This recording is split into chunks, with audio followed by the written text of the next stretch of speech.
Hi అండి. భక్షాలు అయితే చూడండి చాలా, మేమైతే ఈరోజు భక్షాలు అయితే వేసుకుంటున్నాము. అత్తమ్మ భక్షాలు ఎందుకు ఎత్తారు?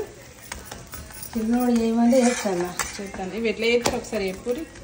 పప్పు ఉడకబెట్టి, పప్పు ఉడికినాక బెల్లం అందులోనే వేసి గ్రైండర్ పెట్టి ఉడకబెట్టి ఇద్దరు గట్టిగా అయినాక తీసి పక్క కట్టుకొని పిండి తీసుకోవాలి. పిండి తీసుకొని చేసుకోవాలి. పిండి అంటే ఓన్లీ మైదా పిండి, గోధుమ పిండి రెండు కలిపి ఎట్లా ఎట్లా వేసుకున్నాం? రెండు కలిపే చేసి కొంచెం గోధుమ పిండి, కొంచెం మైదా పిండి, కొంచెం ఉప్పు వేసి నూనె వేసినాం. ఇంకా ఇది ఇట్లా ఏంటి మరి? ఇది ఏంటి? నెయ్యి వేసాను కాల్సిన నెయ్యి ఏమంటున్నాం? నెయ్యి నెయ్యి వేసుకుంటే మంచిగా ఉంటుంది, నూనె వేసుకుంటే మంచిగా ఉంటుంది. నెయ్యి వేసుకుంటే టేస్ట్ మంచిగా వస్తుంది అన్నట్టు. భక్షాలు చేయట్లా కాల్చేటప్పుడు కొంచెం వేసుకోవాలి. చూసారు కదండి, భక్షాలు అయితే ఇలా చేస్తామండి. మీరైతే ఇలా చేస్తారో చిన్న కామెంట్ అయితే పెట్టండి. బాయ్ అండి.